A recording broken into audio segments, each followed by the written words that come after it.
한 해를 마무리하면서 오늘은 감사에 대한 이야기를 하고 싶습니다. 매일 미사 유튜브를 시청하시는 분들은 좋은 사람으로 구분되는 분일까요?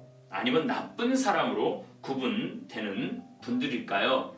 아무래도 조금 더 복음에 가까워지려고 노력하는 분들이기 때문에 지와 아가페적인 사랑을 추구하는 분들이 아닌가, 이런 믿음이 있습니다. 정말 제가 받은 은혜를 생각하면 저는 매일 머리에 땅을 대고 살아도 시원찮을 만큼 사랑과 은혜 속에서 살았습니다. 근데 정말로 겸손하지 못하게 그 헤아릴 수 없는 사랑을 잊고 고개 쳐들고 저 혼자 잘났다고 교만할 때가 한두 번이 아니었습니다. 정말로 나쁜 놈인 것이죠. 그래서 이 세상에서 제일 나쁜 놈은 은혜를 모르는 놈이라는 생각을 합니다.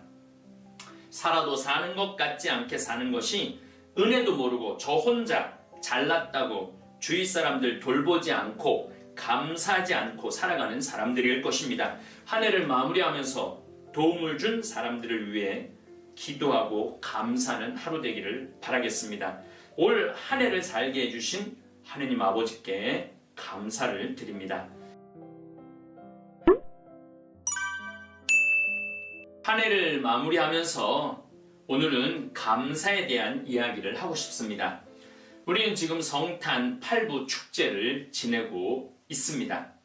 예수님 탄생에 절대적으로 협조한 사람 셋이 있었는데, 한 분은 16살의 앳된 성모 마리아이고, 또 한 분은 아름답고 곱기 그지없는 신부를 제대로 한번 안아보지도 못하고 얼떨결에 아버지가 된 요셉 성인이고, 나머지 또 한 부류는 예수님의 탄생을 경배하러 온 동방 박사들이라고 합니다.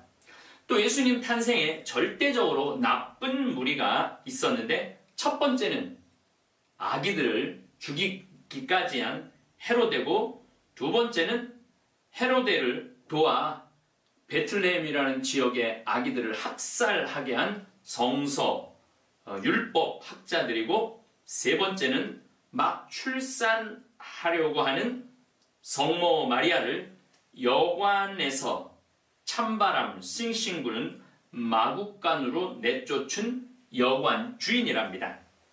세상은 항상 좋은 사람과 나쁜 사람으로 구분되는 것 같습니다.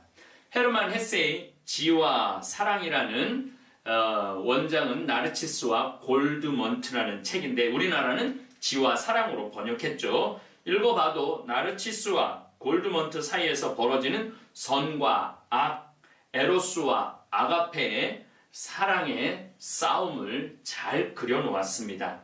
이 세상에서 벌어지는 모든 상황을 참 잘 설명한 소설입니다. 나중에 제가 토요 특강을 통해 헤르만 헤세 작품을 소개하면서 더 재밌고 유익하게 설명을 드리도록 하겠습니다. 매일 미사 유튜브를 시청하시는 분들은 좋은 사람으로 구분되는 분일까요? 아니면 나쁜 사람으로 구분되는 분들일까요? 아무래도 조금 더 복음에 가까워지려고 노력하는 분들이기 때문에 지와 아가페적인 사랑을 추구하는 분들이 아닌가, 이런 믿음이 있습니다. 한 해를 마무리하면서 도대체 나쁜 사람의 기준이 뭘까 깊이 생각해 보았습니다. 이 세상에 좋은 사람도 많지만 나쁜 사람도 많지요.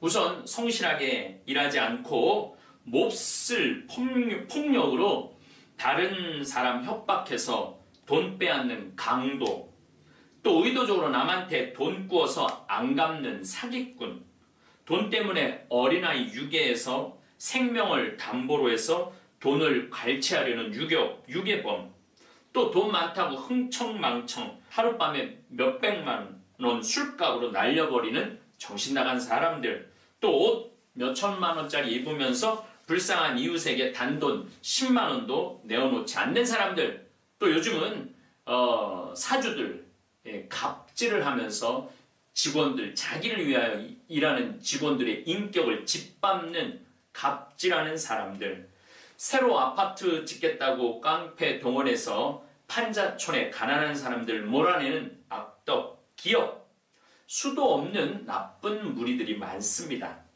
나쁜 사람이란 세상에는 너와 내가 있는 것이 아니라 나뿐이 없다. 나만 아는 사람, 이런 사람들을 우리는 저런 나쁜 놈이라고 표현을 합니다. 그 중에서도 제일 나쁜 사람 하나를 소개하겠습니다. 바로 은혜를 모르는 사람들입니다. 제 자신을 돌아봐도 무수한 은혜를 받고 살아왔습니다. 우선 끝도 없고 헤아릴 길도 없고 갚을 길도 없는 부모님의 은혜.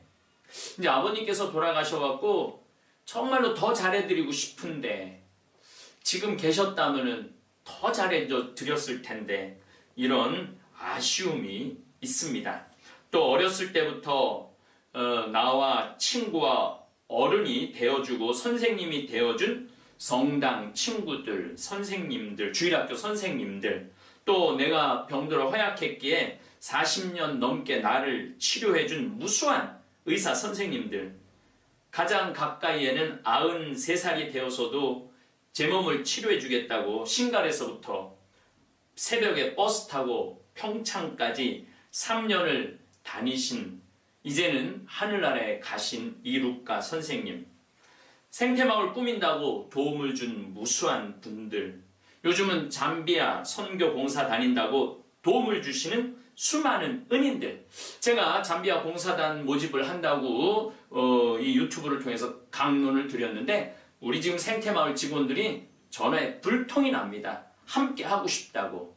정말로 아름다운 일, 의로운 일을 하고자 하는 소중한 분들이 많은 것 같습니다. 정말 제가 받은 은혜를 생각하면 저는 매일 머리에 땅을 대고 살아도 시원찮을 만큼 사랑과 은혜 속에서 살았습니다. 근데 정말로 겸손하지 못하게 그 헤아릴 수 없는 사랑을 잊고 고개 쳐들고 저 혼자 잘났다고 교만할 때가 한두 번이 아니었습니다. 정말로 나쁜 놈인 것이죠. 제가 어느 책에서 어느 의사 선생님의 눈물로 쓴 글을 읽었습니다. 민석이라는 학생은 시장 한 모퉁이에서 사과 상자를 엎어놓고 콩나물을 파는 어머니가 지겹게도 싫었습니다. 더구나 아버지는 공사장에서 죽고 어머니는 아버지를 구하려다가 그만 다리 하나를 다쳐서 쩔뚝거리면서 걷는 이 어머니가 부끄러워서 피해 다니기까지 했습니다. 하루는 다리를 절룩거리면서 밥상을 차려 들어오는 어머니 모습이 보기 싫어서 약수터로 가서 약수물로 배를 채우고 학교를 갔습니다. 4교시가 끝났을 때쯤 복도를 향해 아이들이 웅성거리기 시작했습니다. 바로 절룩거리는 어머니가 아침을 굶고 도시락도 가져가지 않는 아들을 위해 도시락을 싸들고 온 것입니다. 공부를 잘했기에 경쟁 관계에 있었던 친구 현우가 야 민석아 너네 어머니 병신이냐? 라며 우리 민석이를 비웃었을 때 이 민석이는 친구를 코피가 터질 때까지 때렸습니다. 저녁에 집에 와 보니 잘 차려 입은 부인 앞에서 어머니는 연신굽신거리며 용서를 청합니다. 어머니의 옹색한 모습을 보고 민석이는 이 지겨운 집을 떠나 반드시 성공하리라는 결심을 합니다. 그리고 세월이 17년이 흘렀습니다. 민석이는 의사가 되었고 장모가 병원도 차려주었습니다. 그래서 민석이는 풍요로운 생활에 어머니를 잊고 살았습니다. 어머니를 잊은 게 아니라 지지리도 궁상맞은 어머니 생각 자체를 지우려고 무던히도 노력을 했습니다.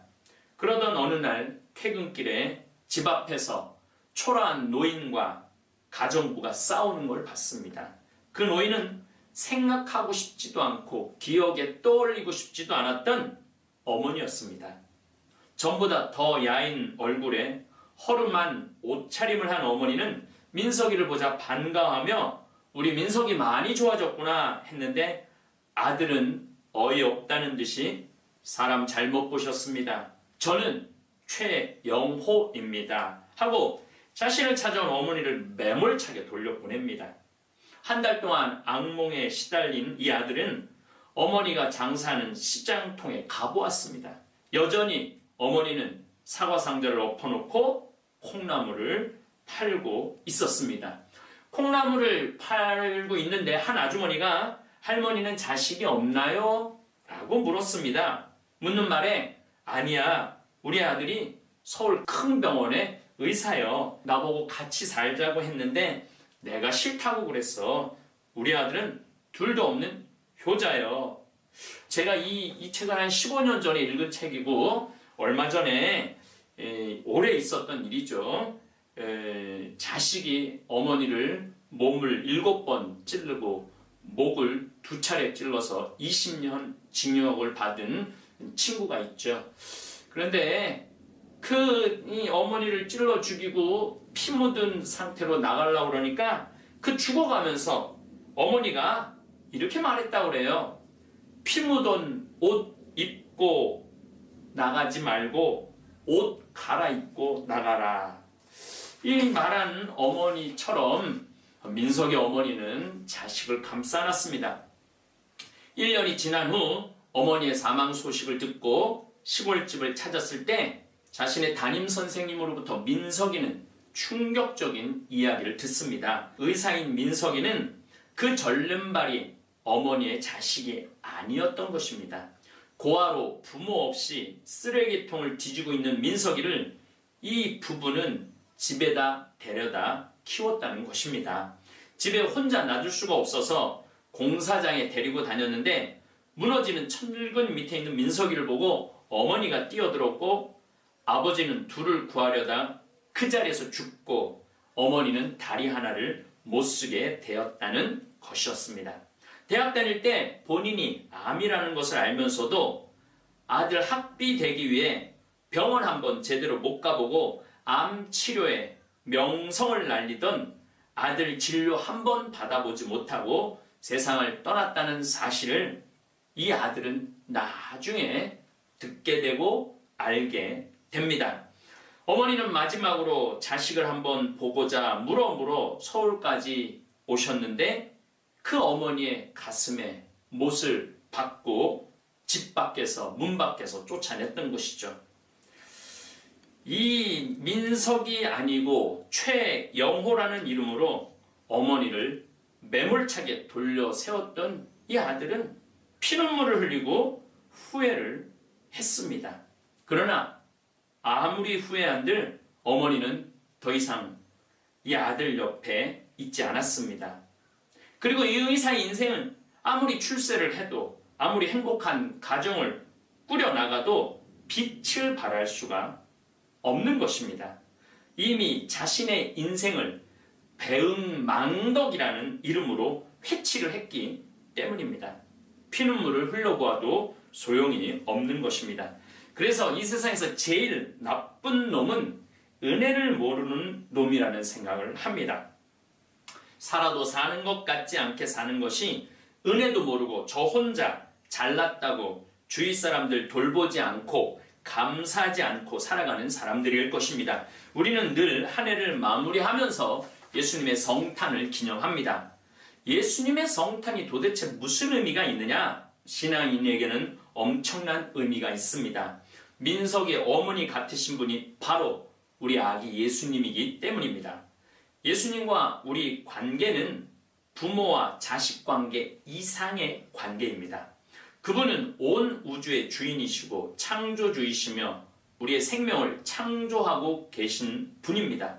그런데 그분이 그런 모든 것을 포기하시고 굳이 하느님과 동등한 존재가 되려 하지 않으시고 우리 인간과 똑같은 모습 취하시기를 주저하지 않으셨습니다. 바로 나를, 나뿐이 모르는 나를 사랑하셨기 때문입니다.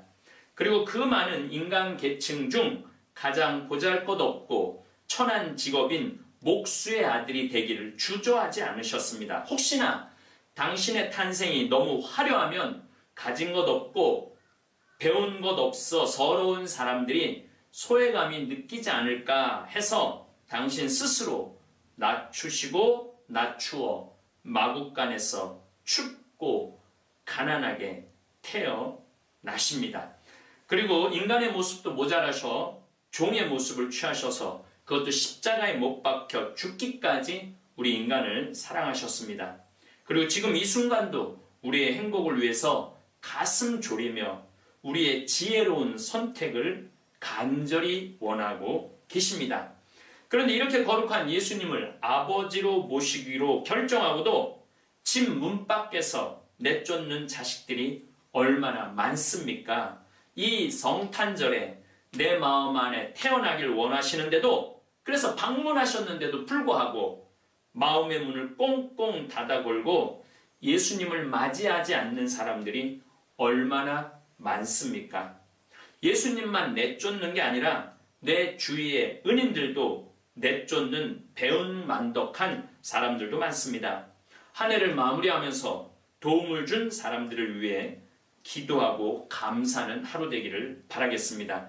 저는 특별히 지구를 살리겠다고 저와 20년을 함께 해온 3만 명의 되살림 후원 회원님들, 지구 반바퀴를 돌아 잠비아까지 봉사활동을 함께 해준 봉사자들, 그리고 40여 명의 생태마을 직원들, 또 잠비아와 어려운 나라 도와주라고 도움의 손길을 주신 은인들, 그리고 잠비아에 나무 심겠다는 제 마음을 합쳐주신 유튜브 시청자들에게 깊은 감사를 드립니다. 그리고 대한민국을 조금 더 행복한 나라가 되기 위해 밤낮 가리지 않는 모든 성실한 대한민국 국민들에게도 감사드립니다.